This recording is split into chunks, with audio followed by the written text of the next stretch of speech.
Il suffit d'une petite poignée pour que ton orchidée s'épanouisse magnifiquement. Grâce à cela, même les orchidées faibles peuvent fleurir facilement toute l'année. C'est une méthode incroyable pour préparer un engrais naturel pour orchidées. Commence par prendre un bocal. Ajoute 3 cuillères à café de feuilles de thé. Verse ensuite un demi-litre d'eau bouillie dessus. Ferme le bocal et laisse infuser pendant quelques heures en le couvrant avec une serviette. Le lendemain, ouvre le bocal et mélange bien le contenu. Filtre le liquide à l'aide d'une passoire fine pour retirer les feuilles. Dilue ensuite l'engrais obtenu avec 2 litres d'eau. Pour finir, ajoute une cuillère à café de bicarbonate de soude et mélange bien.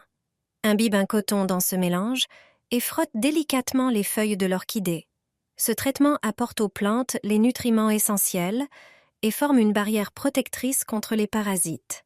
Tes orchidées seront belles et en bonne santé grâce à cet engrais naturel.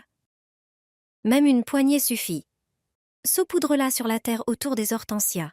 C'est le meilleur engrais naturel pour une floraison abondante. Grâce à lui, les fleurs deviennent plus colorées, durent plus longtemps et gardent des teintes intenses. Le marc de café, car c'est de lui qu'il s'agit, aide à maintenir l'acidité idéale du sol. Il l'enrichit en phosphore, potassium, magnésium et azote, des éléments essentiels à la croissance et à la floraison. Il suffit d'en répandre une poignée autour du buisson ou de le mélanger à la terre. Le marc de café aide aussi à retenir l'humidité du sol, ce qui est crucial en période de forte chaleur. Tu peux aussi arroser les hortensias avec une solution de marc de café, c'est-à-dire verser directement les résidus au pied de la plante. Le marc acidifie le sol, ce qui convient parfaitement aux hortensias qui aiment un pH acide. Utilisé régulièrement, cet engrais naturel favorise le développement sain des plantes, améliore leur floraison et intensifie leur couleur. Tes hortensias fleuriront alors abondamment et seront splendides. Une seule cuillère à café suffit pour protéger les jeunes plants des maladies fongiques. Elle renforce les semis et stimule la croissance des racines. Cette épice courante a des propriétés antifongiques et désinfectantes. Tous les plants, qu'il s'agisse de tomates, de concombres ou de poivrons, sont exposés aux maladies et aux parasites. Il est possible de les renforcer et de les protéger naturellement. Et il suffit d'utiliser de la cannelle. Saupoudrée sur la surface du sol, elle prévient la formation de moisissures, de champignons et d'algues. De plus, son parfum éloigne les nuisibles.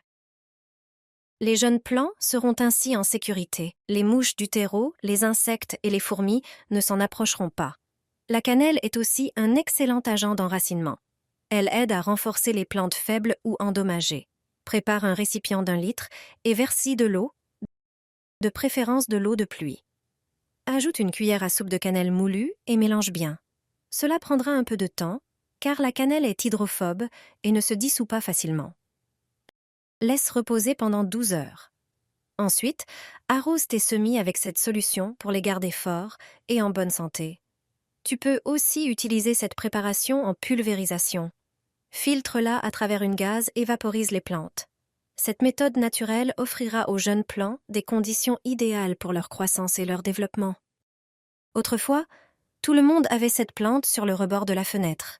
Elle possède des propriétés médicinales précieuses et est très facile à cultiver. Il suffit de bouger légèrement ses feuilles pour que l'air de la maison commence à diffuser une belle odeur. L'anginca, ou Pelargonium odorant, est une plante oubliée par beaucoup de personnes. Grâce à ses propriétés médicinales, elle est très appréciée des herboristes. Elle peut être utilisée pour traiter les rhumes, les inflammations et les migraines. Dans cette vidéo, je vais te montrer comment l'utiliser. Place une feuille de cette plante dans ton oreille. L'inflammation et la douleur disparaîtront. C'est un moyen naturel de traiter l'inflammation. Elle tue les bactéries et les virus tout en réduisant les gonflements. Elle a un effet analgésique et anti-inflammatoire. Il suffit de cueillir une feuille, de la frotter dans les mains pour qu'elle libère ses jus. Ensuite, plie-la en tube et place-la dans l'oreille douloureuse. Garde-la pendant 15 minutes, puis retire la feuille.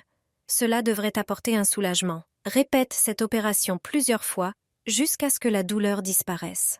Les feuilles de l'anginca peuvent également être utilisés pour faire une teinture médicinale. Prends une poignée de feuilles, coupe-les en petites bandes. Cela permettra aux feuilles de libérer leur jus. Mets-les dans un bocal et couvre-les avec une tasse de vodka. Mélange bien et laisse reposer pendant 2 semaines dans un endroit sombre et frais. N'oublie pas de secouer le bocal tous les jours. Après ce temps, filtre les feuilles et verse la teinture dans une bouteille stérilisée. Cette teinture est utilisée pour traiter les douleurs rhumatismales et les rhumes. Une tisane à base de ces feuilles peut faire des merveilles. L'anginka soulage les symptômes des infections des voies respiratoires supérieures. Je cueille les feuilles et les mets dans une tasse. J'ajoute quelques clous de girofle et je verse de l'eau chaude. Cette infusion soulage le mal de gorge. Se rincer la bouche avec cette infusion peut être utile pour soulager les douleurs dentaires ou les inflammations des gencives. Elle aide également à éliminer les mauvaises odeurs de la bouche. C'est une plante qui a un effet très positif sur la qualité de l'air. Elle produit des huiles essentielles bénéfiques pour le système respiratoire. Son parfum repousse les moustiques, les mouches et les tiques. Placée sur le balcon ou sur le rebord de la fenêtre de la cuisine, elle fera en sorte qu'ils évitent ta maison. Si cette vidéo t'a plu, laisse un like. Tu trouveras plus de recettes naturelles et de conseils utiles sur notre chaîne. Les gens la suspendent chez eux à Noël, sans savoir les dangers qu'elle représente. Ces branches sont un symbole des fêtes de Noël. On l'accroche pour porter chance, bien qu'elle puisse causer des tragédies.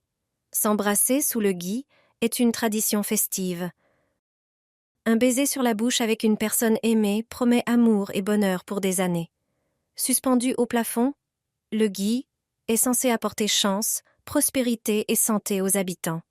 Le gui commun arrive dans nos foyers pour Noël, après avoir été coupé des arbres sur lesquels il pousse comme parasite. Sa forme ronde est visible de loin en hiver. Pendant les fêtes, il porte non seulement des feuilles, mais aussi des fruits, de petites baies blanches. Ces baies contiennent de la vicine qui, consommée crue, provoque diarrhée et vomissements. Chez les adultes, ces symptômes ne sont pas mortels, mais pour les jeunes enfants et les animaux, c'est une autre histoire. D'ailleurs, toutes les parties du gui sont plus ou moins toxiques. Consommées crues, elles sont dangereuses. Lorsque vous suspendez le gui chez vous pour Noël, il sèche, perdant ses feuilles et ses fruits toxiques. Ces petites baies peuvent ressembler à des bonbons pour les enfants. Pendant la période de Noël, il est facile de ne pas remarquer ces fruits tombés au sol. Et ce sont eux qui représentent le plus grand danger. Un adulte conscient ne mangerait jamais de feuilles, de branches ou de baies de gui. Mais c'est différent pour les enfants. Et ce ne sont pas seulement les enfants qui risquent une intoxication. Les chiens et les chats de la maison peuvent également être en danger. Une seule baie suffit à les mettre en péril. Lorsque vous accrocherez du gui chez vous, pensez au risque qu'il peut représenter pour toute votre famille.